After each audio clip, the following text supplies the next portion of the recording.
All right. So, let's see if I can get my slides started. All right, so our agenda for today is to check our challenge from Module 5. We're going to go over definitions, car rental basics, tips and tricks for booking a car, extra charges, insurance, what to advise, basic review of modules 1 through 5, and then a little bit of trivia, okay? So anytime you see this little owl pop up right here, that means you're going to screenshot. Don't screenshot the agenda, but this is just to show you what it will look like. So this owl will pop up, and that will mean that you need to screenshot that screen, okay? All right, so I want to get to know you guys better. So who has joined us for the first 5? If you've been here for all 5, give me a thumbs up in the chat. If you've been here for all 5. All right. And how many of you are brand new to travel? That means you've never booked travel for anybody but yourself.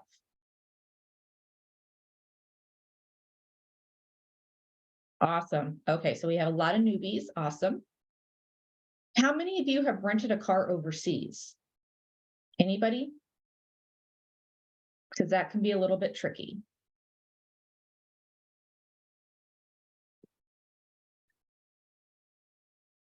All right, so you will have people that are very brave and want to rent a car overseas.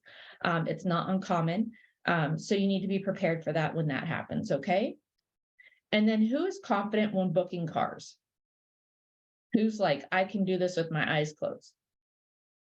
Any of you?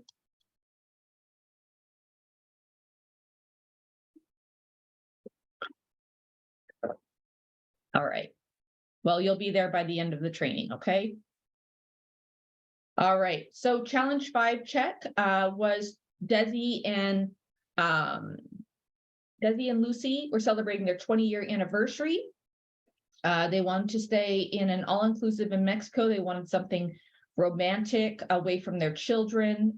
You know, this is one of their few trips that they take without their children. They wanted to go between August 15th, August 15th to August 20th of this year. They had a budget of $5,500 for the hotel stay. And so I asked you guys to put together some options and let me know what you found, staying within their budget. So this is what I found. So they are flying out of MSP, that's their home. If you had been on for the first 5 modules, you'd know that because we've been continuing with them throughout each module. So they're flying out of MSP. Does anybody know what MSP is?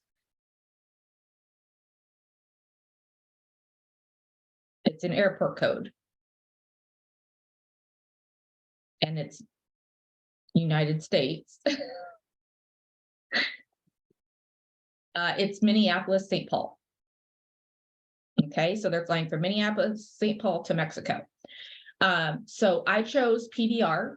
And the reason I chose PVR, which is Puerto Vallarta, is because on the eastern portion of Mexico, we have what is called hurricane season in the Caribbean, okay? And so that runs from June to the end of October every year. Okay, that's when their storms are most likely to happen. So the reason I chose PVR is because it's on the opposite side. It's on the west side of Mexico. So that way they wouldn't have any potential for hurricanes hitting them. So you have to think about these things as the travel agent, right? If they're saying, hey, I want to go to Mexico, and they're not giving you a destination, but you know that it's hurricane season from June to October, you're not going to want to choose like Cancun or Cozumel, anything like that, because they have that potential for hurricanes, okay? So I chose a property that was adult only, because they want time away from their children. It is their 20th wedding anniversary. And I also chose something that was really geared towards romance. I've actually had a client that stayed at this property. She absolutely loved it. She can't wait to go back there. I also gave them private deluxe transportation to and from the airport to their hotel. And they got the airfare. Primarily, I would never fly anybody on Aeromexico because they're not the greatest, but that was very few options. It was either, I believe it was Delta, Aeromexico, and I think there was like one American Airlines. There wasn't a whole lot of choice outside of Aeromexico. So primarily I would never book on that, but that's all there was. So at least it's a Delta Aeromexico combination. And it gives them plenty of time. If you look at the layover, it is approximately 3 hours. The second flight, which is the return flight, is a little bit less than 3 hours. Does anybody know why I chose one that was 3 hours or more? If any of you have been on here before, you know what the answer is. International flights. Why, Katie, do we book international flights for 3 hours or more? Correct, getting through customs, right? So anytime you are booking a flight, we say domestic, give it a 2-hour layover, because you never know what's going to happen with that plane, especially nowadays. Planes are running really far behind, right? Very rarely are they on time. So you want to give them that time to get off, deboard and get back on the plane.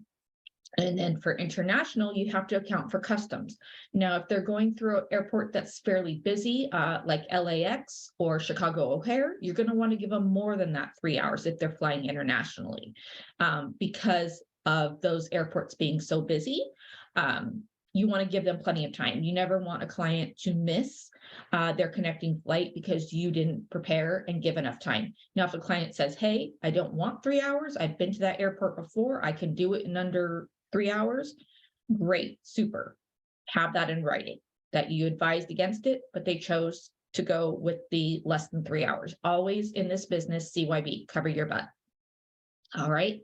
So all of this came in at 5866.78. Their budget for the hotel loan was 5,500. So we came in well under budget, which was great. Any questions on the Challenge 5 check that we just did?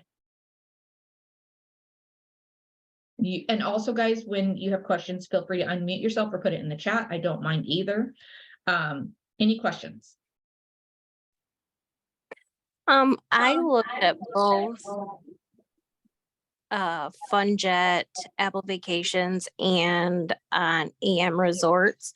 When we're booking, should we be looking at one over the other, or what do you recommend? So choosing a supplier is difficult because it's going to vary depending on what your client's needs are. If you properly qualify your client, you will know which supplier to use. So Apple does a lot of Caribbean. They usually have a lot of specials for the Caribbean.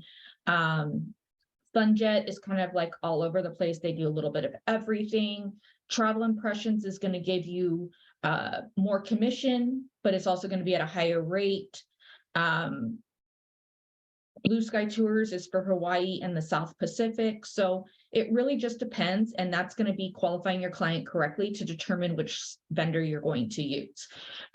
Sometimes depending on how you do your business, and everybody does it differently. So I'm not going to tell you how to do it, but for me, I'll check a couple different places. If I'm doing Mexico or the Caribbean, I'll check my top places that I normally would book, which would be Vax, Pleasant Holidays, and I might even check Classic Vacations, depending on what my client's needs are. So that is kind of how you determine that, okay? There's no one right answer or one way to do things. It's all going to be about the qualifying, because in the qualifying process is when you're going to talk to your client about what their needs are, okay? When you qualify them, it's not going to be like, do you want to stay in Cancun? Yes or no. We don't ask yes or no questions. What we do is we ask open-ended questions that provide the customer time to tell us what they want. So I see you want to go to Mexico. That's great. Have you been there before? If you've been there before, what is your favorite place to go and why? Okay, so we're going to ask them those open-ended questions so they can basically paint a picture for us of what they're looking for. Monthly options, Carter, just so you know, if the if the trip is not far enough out, they won't have a monthly payment option. Okay, so it has to be pretty far in advance. What they'll have maybe is a deposit, which is typically the airfare and a small portion for the hotel, and then a final payment. And those, if it's not too far out, those could be very close to each other. Like I just had one the other day. They're booking it for May. Their deposit was due on March 8th. And their final payment was due March 21st because the trip is coming up and there is no option, right? Because it has to be paid off roughly 60 days prior to departure. So when you have somebody who's looking for a monthly payment option, they're most likely going to have to do Uplift, which checks their credit. But if they're planning far enough in advance, they should be able to do a monthly payment option. Does that answer your question?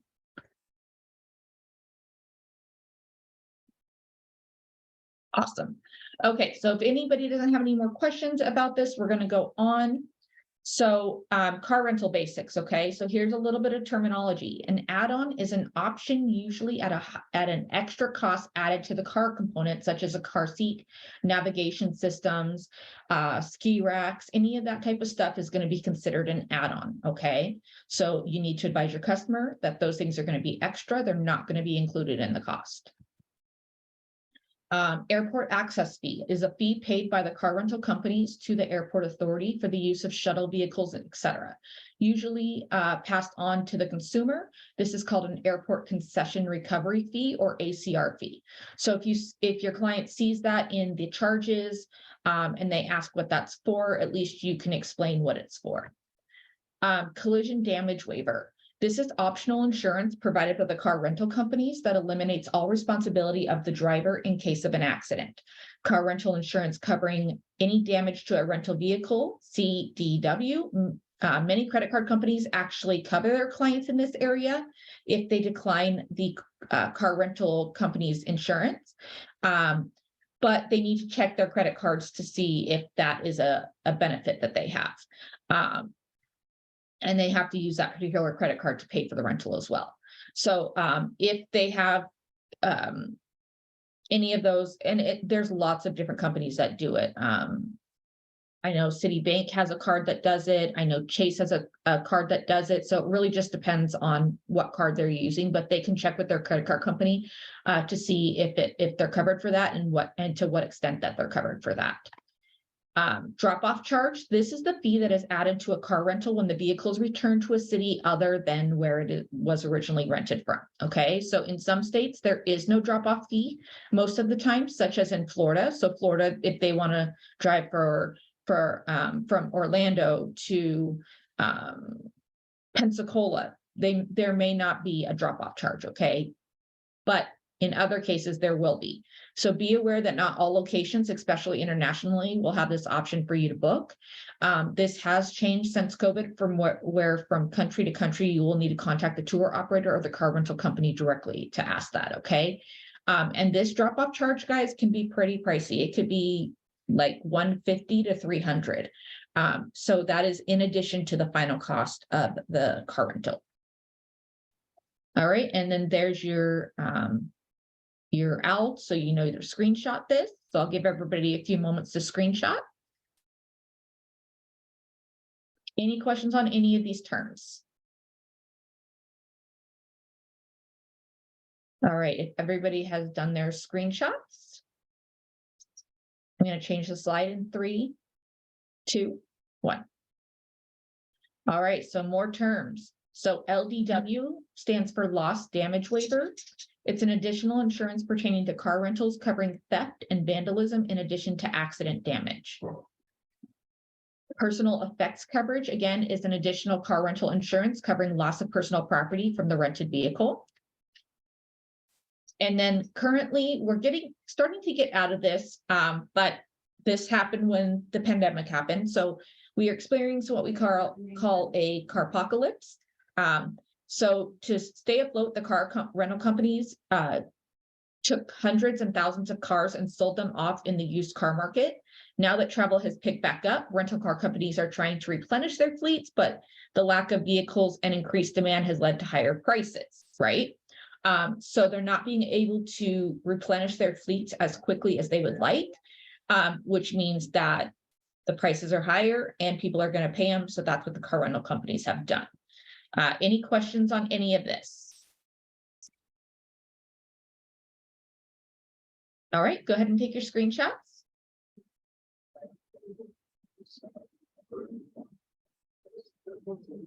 And I'm going to change the slide in 3, 2, 1. All right, so tips to ensure a smooth car rental process. Reserve a car as early as possible, especially in, super populated or popular areas such as like Orlando, Los Angeles, things like that. Airport rental locations are typically higher charges than off-airport locations, but the hours on off-airport locations are usually standard business hours, 8 to 5, 9 to 5. So if your client arrives after that, they will not be getting their car the same day. Round trip rental is significantly cheaper than one-way due to a one-way drop fee that we just talked about. Drivers under 25 years of age can rent cars. I know a lot of you have probably been told they can't, but they can. But they do pay a higher fare to rent the car than those who are over 25, okay? Book now, cancel later rates can benefit a customer since cancellation is usually free. Cancellations are almost always free, but read the fine print. So if you're doing a prepaid where it says pay now to save $25, you're not gonna, cancellations are gonna be like, you have up until 3 days prior and then you get charged fees. Where if you do the book now, pay later or pay at the counter, you have up until 24 hours before to cancel without any penalty. Off-airport locations are generally less money, but not always worth the headache. So make sure to advise your client of possible issues with offsite pickup and decide if the savings is worth it for them. So keep in mind that offsite pickup, they're not going to have transportation to the car rental place because the airport shuttles only run to the on-airport locations. So they would have to take that into account. They'd have to take into account the business hours, whether they're arriving before or after business hours. So just educate them. The more you educate your client, the more happier they'll be with you because they're not being blindsided or not given the proper information. And then waiting until last minute will generally never give you a better rate. It also will put you less likely to get a car if there's a shortage at the time of pickup. So if you have a client who's saying, I'm waiting till last minute to see if the rates go down, with car rentals, it typically does not work that way. What they're doing is potentially putting them in a position where there's no car for them, okay? So go ahead and take your screenshots.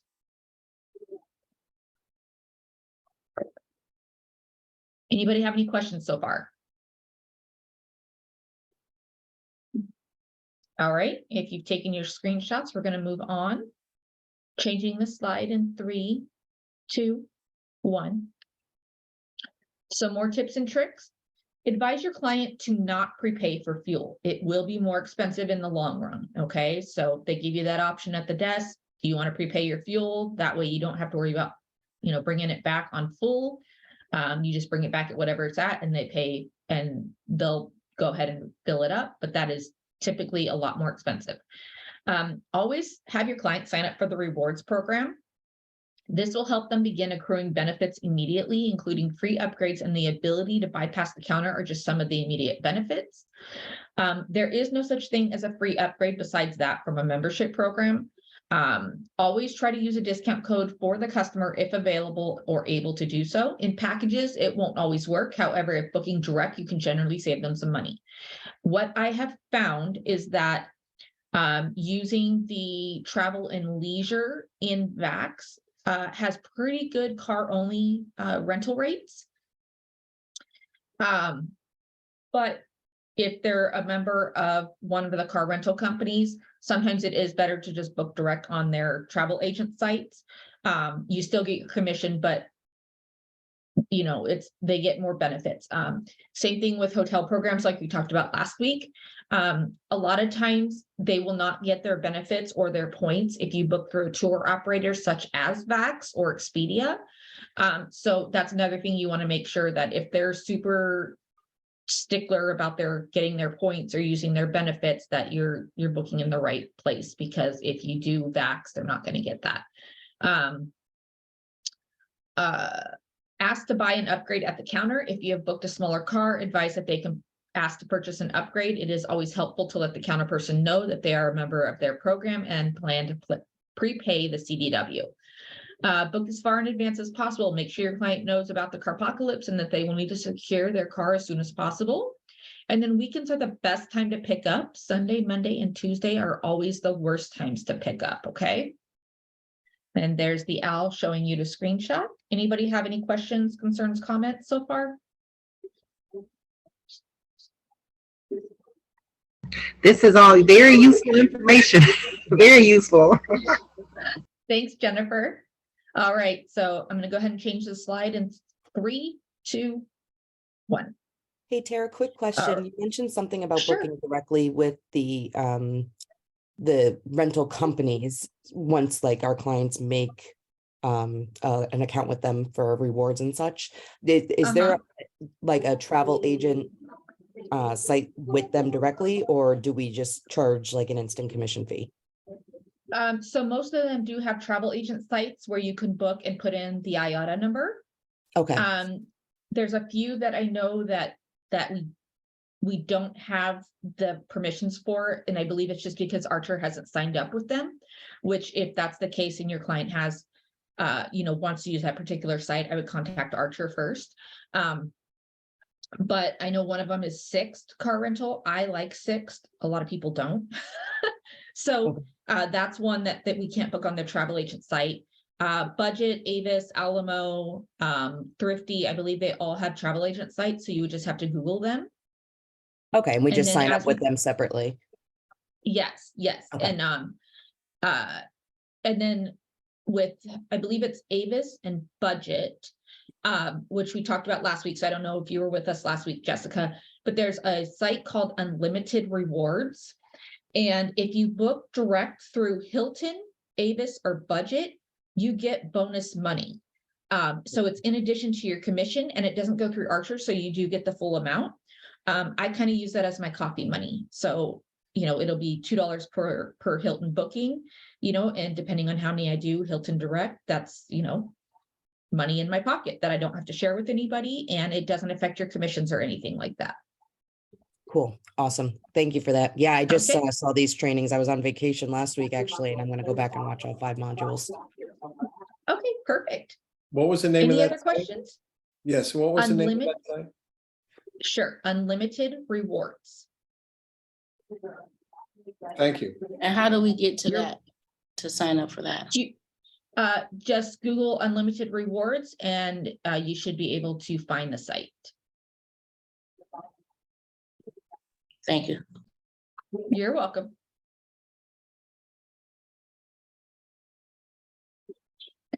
Yasmin, I don't know who the contact person would be. I would assume it would be somebody at Archer, so you may want to call Archer and ask them if they have something in the travel cafe. I don't know if they do for that specific car rental company. So I'm not 100% sure on that. All right, anybody else have questions? Okay, perfect. So extra money, additional drivers, guys, this is key. The only drivers allowed to drive a rental car are the primary driver and those listed on the rental agreement. For them to be listed on the rental agreement, they have to be at the counter with the primary driver, okay? They have to show their ID and their driver's license. So keep that in mind. Car rental companies typically charge a few dollars extra per day for each additional driver. There are a few other exceptions. In most states, car rental companies must allow your spouse to drive the vehicle, okay? But this is not all states. The conditions are that he or she must have a valid license and be at least 18 years of age.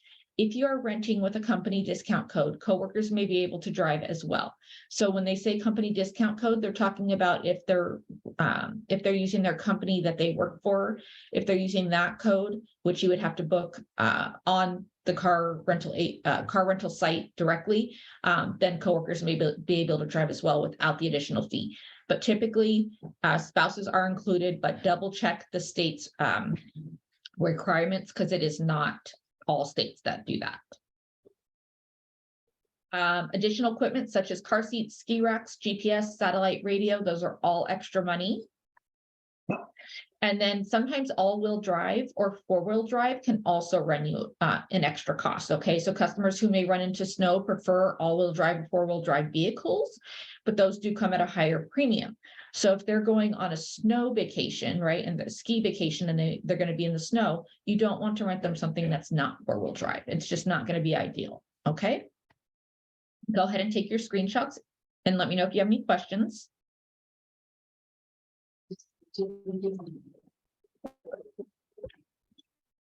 All right, I'm going to change the slides in 3, 2, 1. So now we're going to talk about insurance, travel insurance. I do not book trips without travel insurance. If a client is strongly against purchasing the travel insurance, I have a little form that I send them that says I strongly advise them of travel insurance and they declined it. And that I'm not liable for anything that happens, due to weather or misconnections, because they're choosing not to go with what I advise. Again, CYB, always cover your butt, always, always.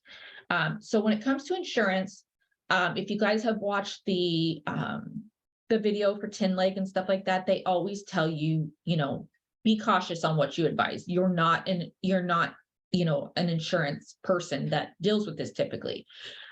So if there is a question that they ask you and you're not sure of, give them the 1-800 number to call whatever insurance company you're using, to call them directly and ask that question.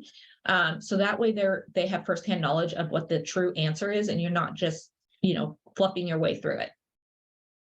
So every person who has ever rented a car has at some point panicked over the additional insurance offered, especially as over-aggressive counter agents strike fear into you with the mention of $100 a day loss of use fee should the car be damaged in an accident, which they can and will charge. This should help clients make an informed decision. We know the rental car companies would like to keep it as vague and ominous as possible.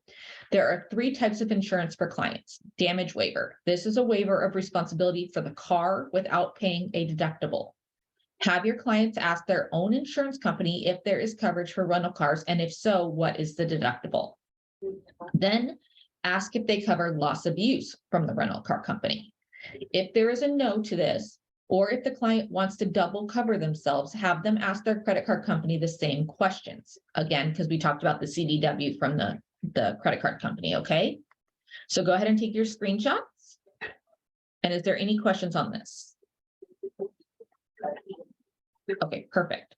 So I'm going to change the slide in 3, 2, 1. So liability coverage, right? This is type number 2. This is coverage for damage you caused to someone else's property. Most insurances, car rental, cover up to $1 million to expend even before personal insurance is contacted. It doesn't cover the cost of the car at all, but it does cover other people the driver hurts or causes loss to.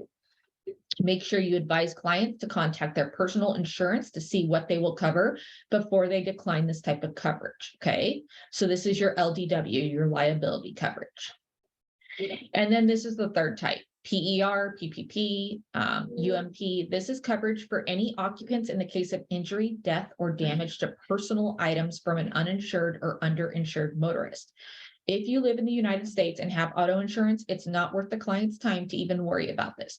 But if they are renting and are visiting another country, seriously consider this, as insurance coverage in different countries may differ widely. So if they say, oh, I'm going to rent in Europe, but I have, insurance at home, their insurance at home most likely will not cover. So they need to be aware of that so that they can know which insurance to purchase. If a client decides to purchase insurance, make sure to never prepay the insurance from a third-party vendor. So you will see this when you book directly through the car rental sites directly. Sometimes there's like a third-party vendor that they're like, if you want to prepay, no, just have them wait till they get to the counter, okay? That type of insurance is subpar and most always will not give the proper type of coverage, okay? Always have a tour operator's car information, disclaimers on any quote for your client to review. Choosing car insurance can be difficult. Make it as easy as you're capable of doing to ensure that your client is as informed as they can be, okay? So go ahead and take your screenshot. Any questions on this? All right. So I'm gonna change the slide in 3, 2, 1. All right, so questions about cars. Throw your questions at me now. Anybody have questions? All right, perfect. So adding a bit of land information. So this is going to take us totally off base for cars, but I just wanted to throw this in there because it's kind of fun. So can anybody figure out what these hotel room codes stand for? 1K, WST, Hills, VW.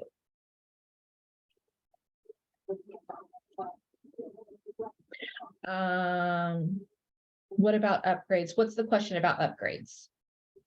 So are we still able to, like, on same day, maybe, if the original car that they wanted and it's not available, are we able to do like complimentary upgrades for them? Or is that something they have to work out when they get there? Something that they have to work out when they get there typically. Okay, Yeah, unfortunately, like once it's within that, 24 hours prior to arrival, once it's in that realm, then it gets more complicated because it's harder to get a hold of the actual site that they're renting from. A lot of times they'll send you to these 1-800 call center numbers and they don't have the information. So it's typically better for them to ask for the upgrade upon arrival. If there is a need for, I don't know so much about complimentary upgrades because those typically are reserved for like members and stuff. But I did have, before we get started with this, I did have a car rental nightmare. I actually booked through VAX as part of a package. I did hotel and airfare and car rental. My client arrived to pick up her vehicle. They provided her with an all-electric vehicle. And I don't even remember what rental car company this was, but it was through a vendor in VAX. They gave her an all-electric vehicle. She asked, was this an all-electric vehicle? Because we did not reserve an all-electric vehicle. And they said, no, it's a hybrid. Okay. So she was driving from Las Vegas to Arizona. I don't know if anybody's ever done that drive, but there is a portion of the drive where it's just desert. There's nothing for miles, but just desert. And come to find out, they didn't charge this all-electric vehicle. It was not a hybrid. It was a true electric vehicle, and it was not fully charged when she got the rental. So she ends up breaking down in the middle of the desert with half a bottle of water and little cell phone coverage. She calls me panicked. This was for a wedding. She was the maid of honor. I was already with the bride, and the bride was a family member of mine. So the bride's freaking out because her maid of honor is stranded in the desert. So we called the rental car company. They advised that she call Highway Patrol. Highway Patrol came out. They were able to get in contact with a tow company to come and tow the car because it could not be started. The company that towed the car tried to charge my client an additional $200 for the car to be towed. Even though she had the insurance. So we finally, the bride and groom went and picked her up and brought her back. I was on the phone with VAX and the car rental company directly for what seemed forever. They told us that they would have a replacement vehicle for her in the next morning to go pick it up at this location at this time. We call right before we get ready to leave to go pick it up, and they don't have a car rental for her.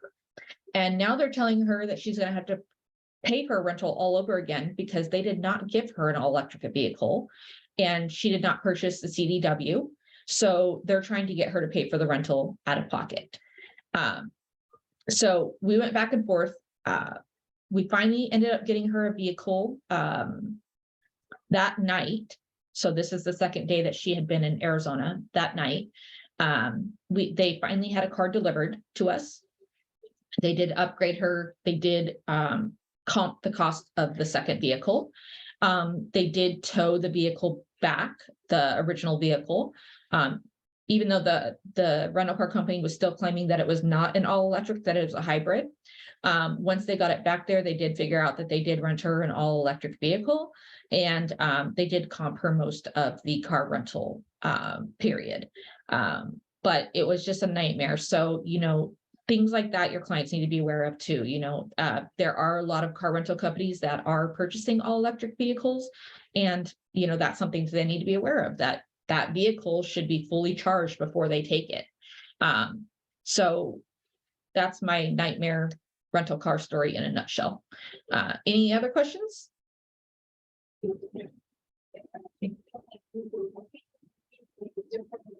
All right, perfect.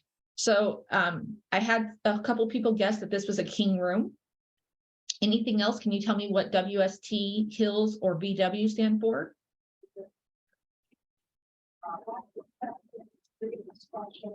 Nope. Okay, so this is this is one king bed, West Hills view. What about 1B, K, STE, ADA, SHW?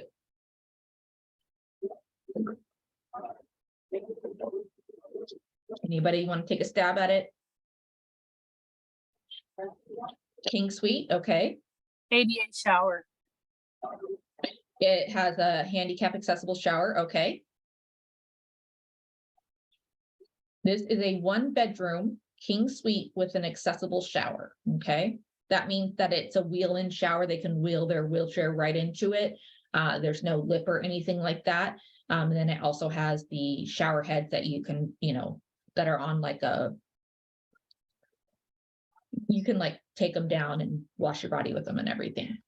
What about a 1K CTY VW CR&R? One king city view in the corner. Yes, ma'am. It is a 1 king bed city view corner room.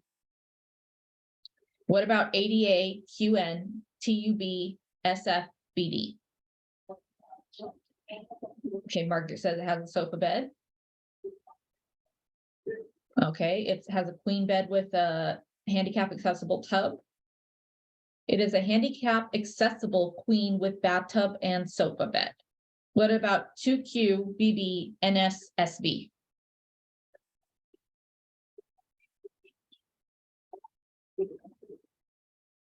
Come on, give me a brave soul that'll try this one. Margaret says bunk bed. Anybody else want to take a guess? 2 queen beds, breakfast, okay. It is a 2 queen bed and breakfast rate, non-smoking, that's what the NS stands for, and then SV is sea view. What about STD, RTE, extended, STDO, KIT, KSFBD? Okay, Carter says standard rate. Carly's says standard rate extended studio king sofa bed. It is a standard rate extended studio with kitchen, king bed, and sofa bed. All right, STD, RTE, extended, HF, queen, SFBD.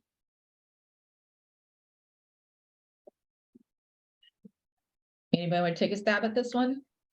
Standard rate extended high floor with queen sofa bed. You are correct. Standard rate, extended, high floor, queen sofa bed. All right, if you guys want to take a snapshot of these, you can. What does high just a floor little mean? bit of high floor means it's going to be like the top 5 floors. Oh, okay. I was not thinking in that sense. No worries, no worries. So guys, there's also, I think we already went over this with when we did the accommodations, but there's a difference between ocean view and ocean front too. So you guys want to make sure that you're reading those correctly because they are not one and the same. The other thing that we did not talk about for land transportation and there's not enough information on it really to give you a whole slide on it. So rail, there are a couple rail companies that you can do rail in Europe. One of them is Rail Europe. They do have a travel agent site. So if you're looking for trains in Europe, Rail Europe is a good one. And then the other one is going to be booking through Europe Express. Okay, Europe Express also does train only. So they're another good one to book through, and they do have a lot of options to choose from. So it's almost better to call them and speak with somebody,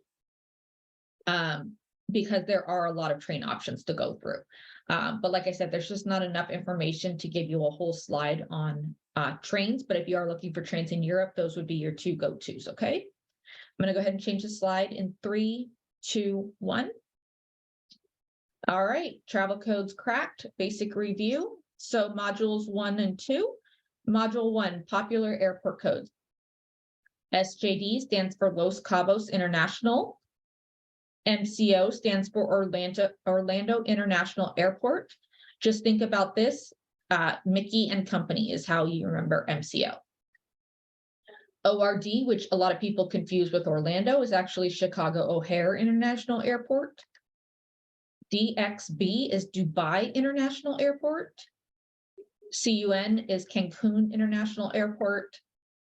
Basic economy is cheaper than main cabin. It does not allow refunds or changes and is the last group to board. Main cabin is more expensive, but it does include one carry-on, seat selection allowed, and can be refundable. There are 4 types of codes that we talked about in module 1: rail, airport, bus, and ferry. What is the difference between a passport and a passport card? Does anybody know? What's the difference between a passport and a passport card? Passport card is for cruising. Yes, cruising and land. If you're going to cross a border into Canada, drive across the border there, or drive across the border to Mexico, a passport card will work, as well as cruises. If you are flying, you have to have a passport book, plain and simple. You have to have a passport book if you are flying. Module 2, what is a multi-city flight?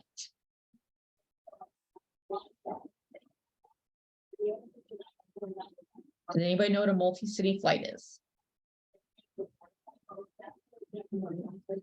All right, a multi-city flight is an itinerary that doesn't follow a typical there and back pattern, but instead goes from point A to point B and on to point C and possibly point D, etc. Okay, it's going to multiple cities.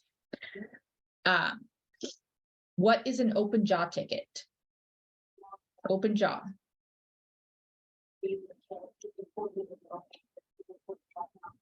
No guesses? All right. Open jaw is a travel routing design that departs from one location and returns to another. So if I'm going to depart from, let's say, Chicago O'Hare, and I'm going to go to London, and I'm going to arrive at London Heathrow, and then I'm going to come back to LAX, that would be an open jaw. Okay. What happens to a ticket if you miss the first leg of the flight? Does anybody know what happens to your ticket if you miss your first leg of your flight?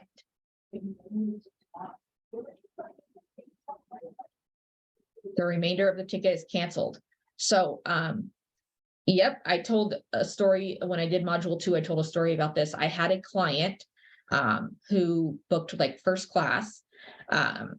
He was flying, I believe it was from New York to somewhere in Europe. Well, he missed his first leg of his flight and he got to the airport. It was his own fault that he missed it. It wasn't anybody's fault. It was his. And he admitted that. But when he got to the airport, he just rebooked a new ticket and assumed his return would work. Well, he goes to check in for his return flight 2 weeks later, and it says that the record locator is not found. So he calls us up and he says, you know, I missed my initial flight and I'm trying to check in for my return flight and there's no return flight listed. So we asked him, hey, did you notify us or the airline that you missed your initial flight out? And he says, no, I just purchased a new ticket when I got to the airport.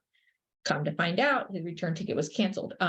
It cost him $8,800 for that one-way flight back to the States because he had to do it 24 hours prior.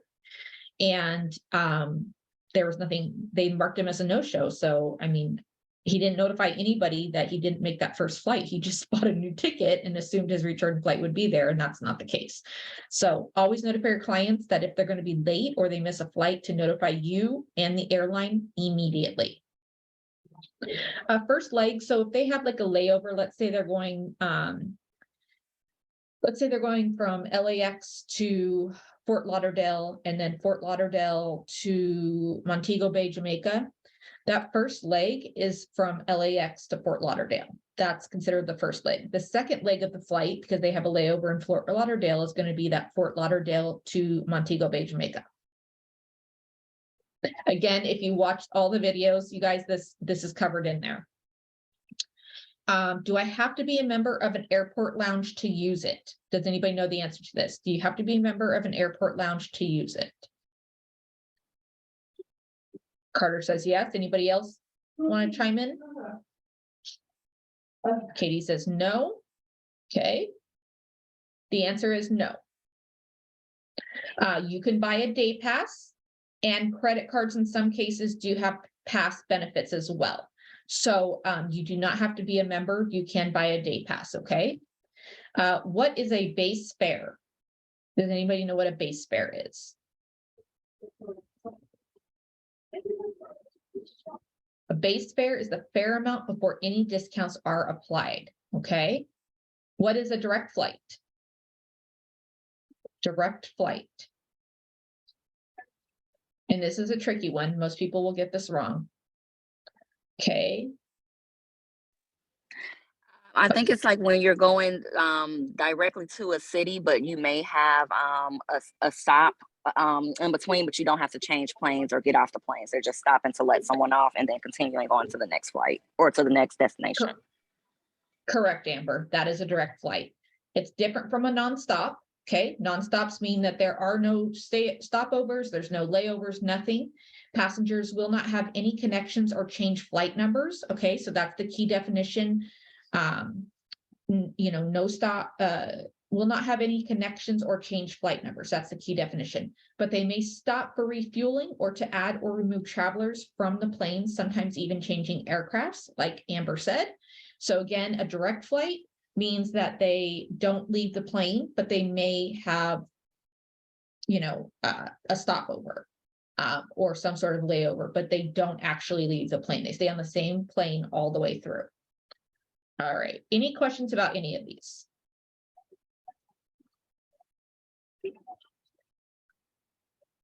All right. So modules 3 and 4 review. And I didn't put module 5 in here because this actually covers modules 3, 4, and 5, this review. So modules 3 and 4, what does ROH mean? Does anybody know what ROH means? Run of house, I think.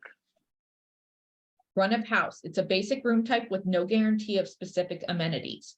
So you will see this in VACs quite often. So if it says run of house and you have a family that is 2 adults and 2 children, probably not the best one to get because there's no guarantee that they will have 2 beds. It's just whatever's available at the time of check-in. What does it mean when a hotel walks a guest?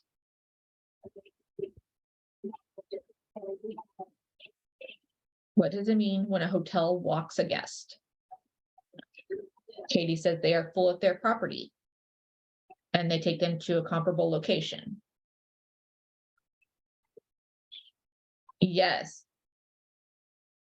Ladina, you got that straight from the training. It's when a hotel cannot accommodate guest reservation, usually because it has oversold its rooms and sends the guests to stay in a hotel within close proximity.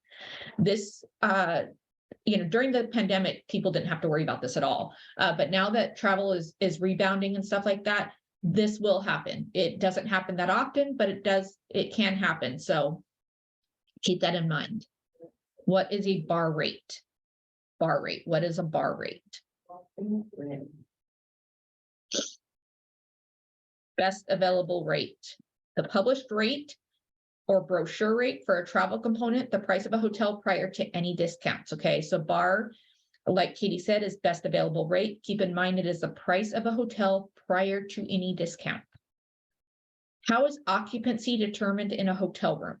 How is occupancy determined? Katie says fire code. It is, it's set according to the fire code. So if you have people who say, it's not fair, I know they can fit 6 people in that room. Yes, but according to the fire code, 4 are what is recommended. What is the difference between adjoining rooms and connecting rooms? What is the difference between an adjoining room and a connecting room? Because most people think they're the same thing. They are not. Katie says adjoining has shared wall and connecting door has a door in between. Adjoining is when you share a wall, so 2 rooms side by side. Connecting means that it has a door on the interior that connects the 2 rooms. So when a family is traveling together and they need 1 room for the kids and 1 room for them, and they say, I want adjoining rooms, clarify what they mean by adjoining. Do they want a door that is inside that is connecting the 2 rooms? Because that would be a connecting room, not an adjoining room. Okay, so always clarify with your client so you know which one they need. And then name a hotel amenity. What is a hotel amenity? Spa on site, okay, pool, free Wi-Fi. So it's Wi-Fi, breakfast, pool, transportation, bathrobes, minibar, etc. Parking, yes, parking can be one of them. Hotel amenities are in abundance, okay? So module 5, so this was last week's. What is a hostel? What is a hostel? Dorm style.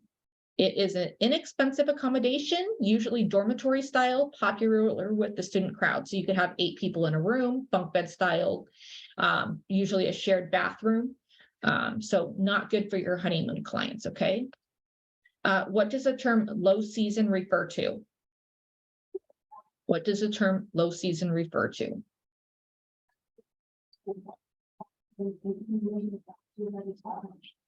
Least busy season, the period when a destination experiences its lowest prices and the fewest number of guests. What is an OTA?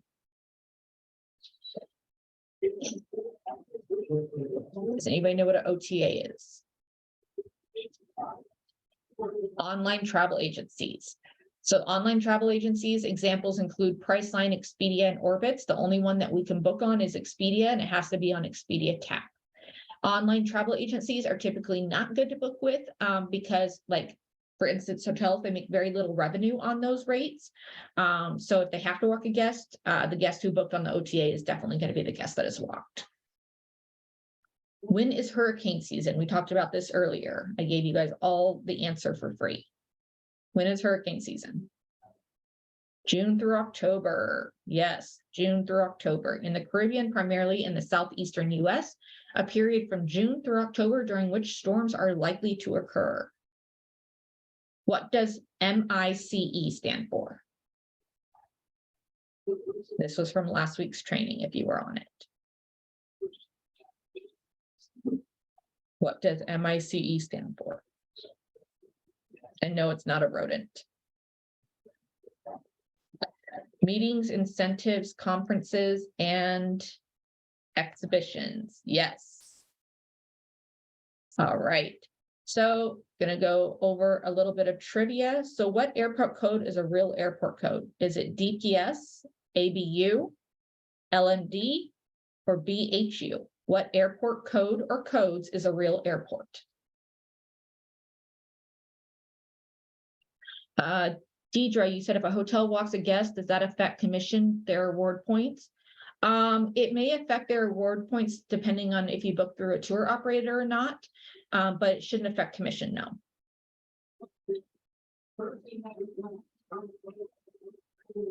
All right, so Abby says A. Any other guesses before we find out what the true answer is? Annette says ABU, okay. BHU says Carter. BD, okay. So the correct answer is DPS and ABU. So A and B is the correct answer. Those are 2 real airport codes.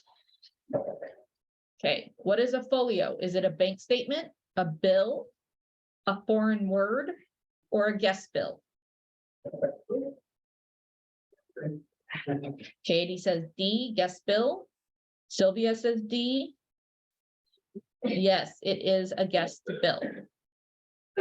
All right, more trivia. What is true about main cabin?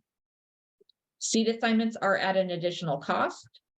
No carry-on is included. It is more expensive than basic economy. No refunds or changes allowed. Anybody know what the answer is?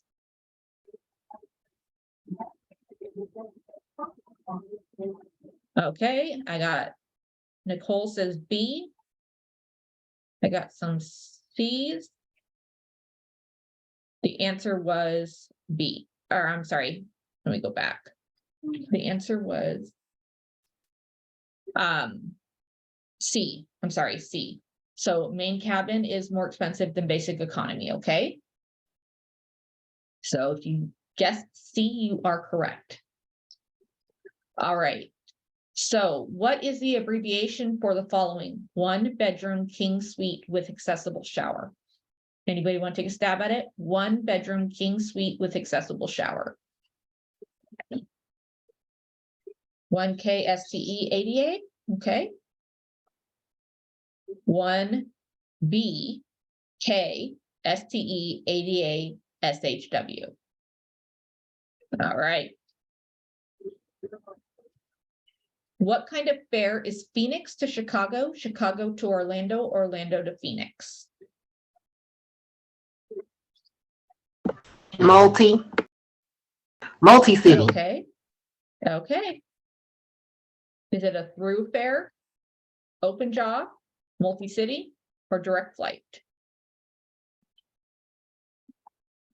It is a multi-city because open jaw would mean that it returns to a different city than it departed from. So since it returns to Phoenix, it is a multi-city. All right, what abbreviation is PAX for? PAX. Yes, correct. It is passenger. Okay. Can a 21-year-old rent a car?